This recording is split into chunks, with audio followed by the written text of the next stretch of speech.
Hello guys, how are you? So guys, today's our lecture is about we already discussed about the normal physiology. So now we are going to discuss how this normal physiology is converted into pathology. Okay. So guys, before watching my video, please subscribe my channel and click the bell icon. Okay, so guys, we already discussed how the blood pressure is created. If you haven't watched that video, the part 1 of the hypertension, then please you can watch it, because if you will not watch it, you cannot understand this clearly. So the link is given in the description. You can find it and you can watch it. So the normal physiology was blood was coming to the arterioles, and by the arterioles diastolic pressure was produced, and by the cardiac output systolic was produced. So now what is causing this hypertension? You must know what is causing it, because when the left ventricle contracts, it pushes the blood. Okay, so if there is a lot of blood in the body, lot of fluid retention, then what will happen? The total blood volume will increase, and when the total blood volume will increase, the blood will go quickly here, and then it will quickly come back. So what will happen? The left ventricle will have to contract quickly, very quickly, and it will also have to contract more blood. So when it have to contract more blood, then it will have to contract with higher pressure. So if someone is having more fluid, more blood, then what will happen? His blood pressure will increase maybe up to 140 or maybe 135 also, anything, and the amount of more blood he will have, then the contractility will increase, and sometimes with stress also the contractility will increase, and when it will increase, the blood will quickly come back here, and when it will quickly come back, then left ventricle will have to work quickly and have to pump blood more quickly.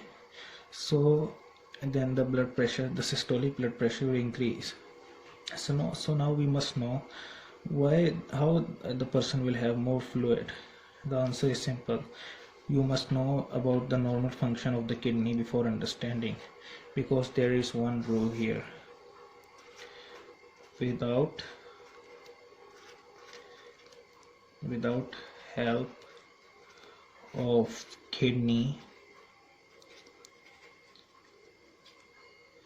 hypertension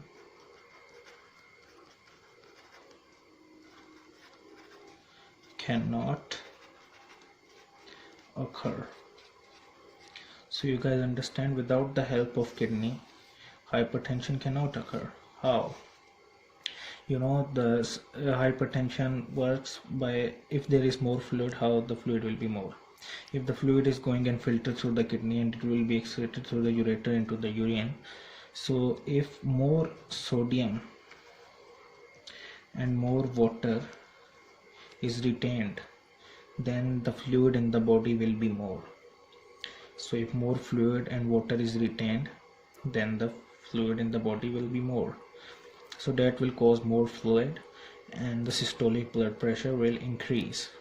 Okay, and maybe you must also know about the renin. When renin is secreted by the kidney, it causes the formation of angiotensin 2. And what does angiotensin do? It constrict. So what is happening? The arteries and the arterioles will get constricted because of angiotensin is 2. Angiotensin is a very good vasoconstrictor. So this vasoconstrictor will increase the blood pressure, because when the arterioles are constricted, total peripheral resistance will increase also, and also the blood volume will increase when the sodium is and water is more retained. So what this diseased kidney will do? It will cause both systolic and diastolic blood pressure to increase. So what we come to know by this, that diseased kidney normally increases the blood pressure. Okay, so this is the main phenomena of increase of the blood pressure.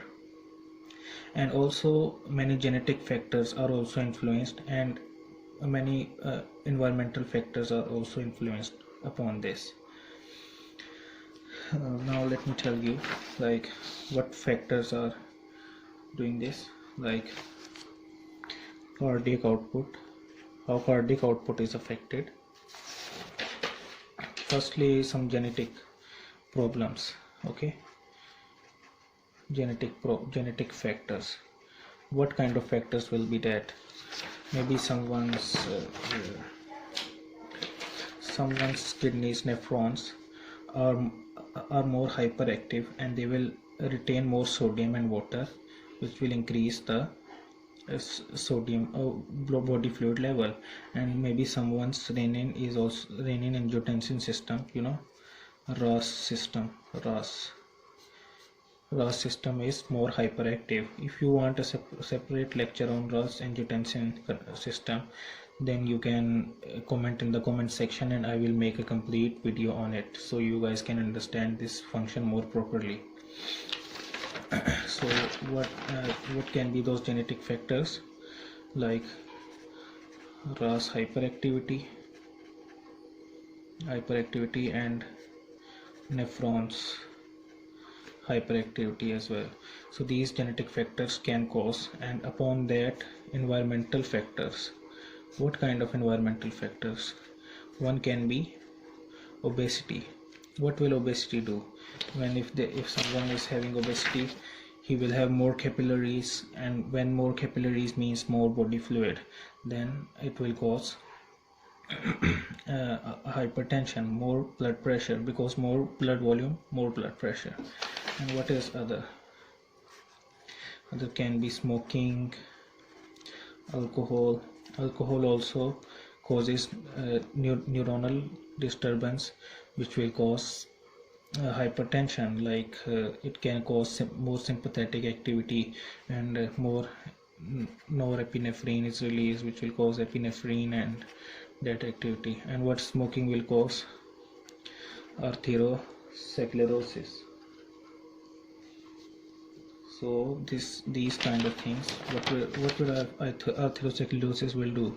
It will constrict these arterioles more, because there will be less surface area. If you want a complete lecture on atherosclerosis, then you can also comment in the comment section. But what atherosclerosis will do, I will just tell you briefly. Atherosclerosis narrows the arterioles, and if the arterioles are narrow, then there will be more peripheral resistance, and what will happen? The diastolic blood pressure will increase more, and it will also increase indirectly the systolic blood pressure, and this will cause hypertension.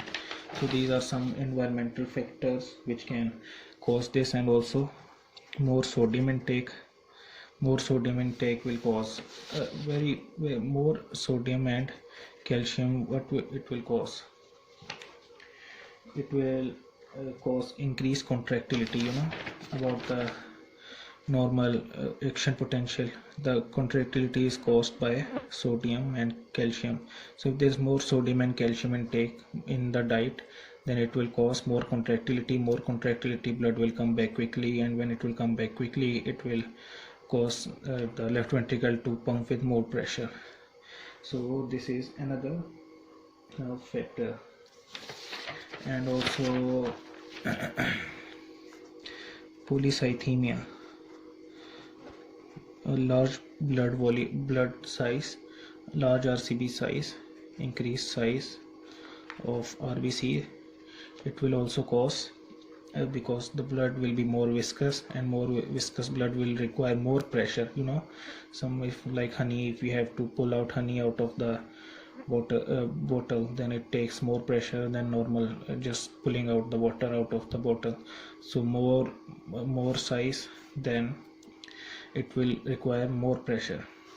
And also decreased exercise has also been considered as the major factor in hypertension.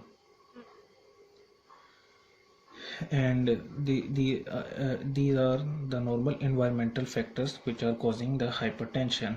And other secondary factors also, like cardiac diseases, kidney disease, I already told you. So these are the factors which are causing the hypertension, genetic factors and obesity. So all these factors are contributing to this pathology, uh, converting the normal function into the abnormal function. So all these factors are contributing in this. So remember, but kidney diseases are most genetic problems in the kidney, like adult polycystic kidney disease, that is one of the genetic disease, and many normal other diseases like glomerulonephritis. All these diseases are causing the main problem, and increased sodium intake, less exercise, smoking, all these factors are contributing to hypertension. So this is the normal pathophysiology of hypertension. So guys, if you like my video, then please subscribe my channel and click the bell icon. And if you want lectures on some other topic, then you can also comment in the comment section. And guys, if you want me to explain something more in this video, I'm just making a short video so that everyone can watch it, because people don't like longer videos. And if you want me to make longer videos and explain more slowly and in more detail, then you can comment in the comment section. So I'm just making these videos so that all the M.B.B.S students can have a concept and also can prepare for the exams. Okay, so okay, bye bye guys, see you.